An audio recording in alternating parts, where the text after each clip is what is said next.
پہنچنے کا راستہ قربانیوں سے ہو کے جاتا. آپ سب متوسط یا غریب لوگ بیٹھے ہو. میرے نبی جیسا غریب پوری کائنات میں کوئی نہیں. میں جبوتی صومالیہ گیا ہوں، وہاں کے غربت کو دیکھ کر مجھے لگا جیسے لفظ غربت بھی ان کی غربت پہ روتا ہے.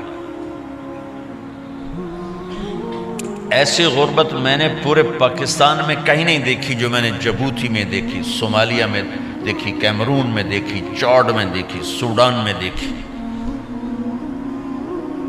24 گھنٹے میں ایک دفعہ بھی کھانا نصیب نہیں. ہمارا غریب سے غریب آدمی 24 گھنٹے میں چولہا جلا بیٹھتا ہے. لیکن میرے نبی پر جو غربت آئی، کوئی ہے پوری دنیا میں تو اللہ نے مجھے پھرائی ہے جس کے گھر میں 2 مہینے چولہا نہ جلتا ہو. میرے نبی وہ فقیر تھے جن کے گھر میں 2 مہینے چولہا نہیں جلتا تھا.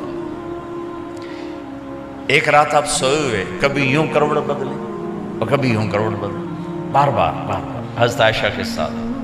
تو تھوڑی دیر کے بعد آپ تھوڑا سا آگے ہوئے اور چارپائی کی جو لکڑی ہوتی جس پر بان بنا ہوتا ہے اس پہ پیٹ کو یوں فکس کر کے اور نیچے لٹک گئے، دھڑ آدھا نیچے لٹک. فَكَانَ قَابَ قَوْسَيْنِ أَوْ أَدْنَىٰ. واہ واہ واہ، کیا مقام ہے. قاب قوسین، اور کیا حالات سے گزر رہے ہیں کہ یوں آدھا دھڑ نیچے لٹک گیا. ام عائشہ اٹھ کے بیٹھ گئیں، یا رسول اللہ خیریت کیوں؟ آپ اٹھ کے بیٹھے. کہا عائشہ بھوک بہت لگی، بھوک بہت لگی. اس لیے پریشر دیا تاکہ وہ جو بھوک کی طلب ہے نا میدے میں اس کو پریس کیا. اس لیے پتھر باندھتے تھے کہ وہ پیچھے چلا جائے. آپ مسجد میں تشریف فرما تھے، ایک صحابی نے کر کہ یا رسول اللہ یہ دیکھیں، کپڑا ہٹایا، یہ دیکھیں میں نے پیٹ پہ پتھر باندھا. جن کے لیے کائنات بنائی، جنہیں اپنا حبیب کہا، جن کے چہرے کی قسمیں اٹھائیں، والضحیٰ، جن کی زلفوں کی قسمیں اٹھائیں، واللیل اذا سجا، جن کے منہ سے نکلے بول کی قسم اٹھائی، وقیلہ، جن کے کتاب کی قسم اٹھائی، والقرآن المجید، جن کے شہر کی قسم اٹھائی، وہذا البلد الامین. اتنی بڑی ہستی. آپ نے کہا ذرا ادھر دیکھو. آپ نے پیٹ سے کپڑا ہٹایا تو آپ نے 2 پتھر باندھے. دیکھو میں نے 2 باندھے. کوئی ایسا فقیر ہے دنیا میں؟ دکھاؤ. عائشہ بھوک بہت لگی تو اللہ کے تو حضرت عائشہ رونے لگی. کہا یا رسول اللہ پھر آپ اللہ سے مانگتے کیوں نہیں؟ کہا عائشہ نہیں مانگوں گا، اسی بھوک میں اللہ سے ملاقات کر، نہیں مانگوں. مجھ سے پہلے میرے جو بھائی آئے انبیاء وہ اسی فقر میں گئے، میں بھی اس فقر میں جاؤں گا. اپنے گھر میں یہ دکھ رکھا، اپنی اولاد کے ذبح ہونے کو قبول کیا تاکہ آئندہ آنے والی امت کا غریب طبقہ گلہ نہ کرے، شکوہ نہ کرے، حرام راستوں پہ نہ جائے، غلط راستوں پہ نہ جائے، اور مالدار فخر نہ کرے میں کوئی بڑا آدمی بن گیا ہوں، میری اتنی بڑی فیکٹری بن گئی ہے، میری اتنی بڑی کمائی ہو گئی ہے. یہ نہ یہ بڑائی کی چیز ہے نہ وہ چھوٹائی کی چیز ہے. جس سے اللہ راضی ہے وہ بڑا ہے، جس سے اللہ ناراض ہے وہ چھوٹا ہے، چاہے غریب ہے چاہے مالدار ہے. حضرت عائشہ فرماتی ہیں بیٹا 2 مہینے گزر جاتے تھے ہمارے گھر میں چولہا نہیں جلتا تھا، چولہا نہیں جلتا تھا، 2 ماہ گزر جاتے تھے. ایک دفعہ باغ میں تشریف لے گئے، عبداللہ بن عمر آپ کے ساتھ ہیں، صبح کا وقت ہے تو اب کھجوریں گری پڑی، جو ملک نہیں ہوتی نا، کسی کوے نے ٹھونگ ماری، کسی طوطے نے اس کو ایسے ہی وہ اس کو ٹک دیا اپنی اور اس کے ساتھ چونچ کے ساتھ، تو وہ گر پڑی. اب اٹھا کے صاف کر کے کھا رہے تھے اور عبداللہ سے کہہ رہے تھے عبداللہ تو نہیں کھاتا؟ انہوں نے کہا جی مجھے بھوک نہیں ہے. آپ نے کہا عبداللہ مجھے بھوک ہے، آج 4تھا دن ہے میں نے کچھ نہیں کھایا. 4تھا تمہیں کوئی ہے جس کے ہاں 4 دن فاقہ چلتا ہو؟ آج 4تھا دن ہے میں نے کچھ نہیں کھایا. ہمارے دسترخوان پہ کتنا کھانا اٹھا کے کوڑے کے ڈھیر میں جاتا ہے. آج 4 دن گزر چکے ہیں میں نے کچھ نہیں کھایا.